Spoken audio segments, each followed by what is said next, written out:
Всем привет! Сегодня особенный день.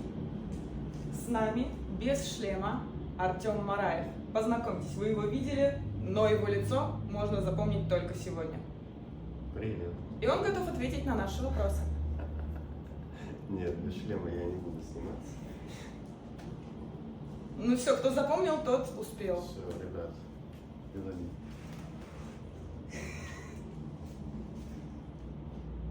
Ну что, какие у тебя там вопросы?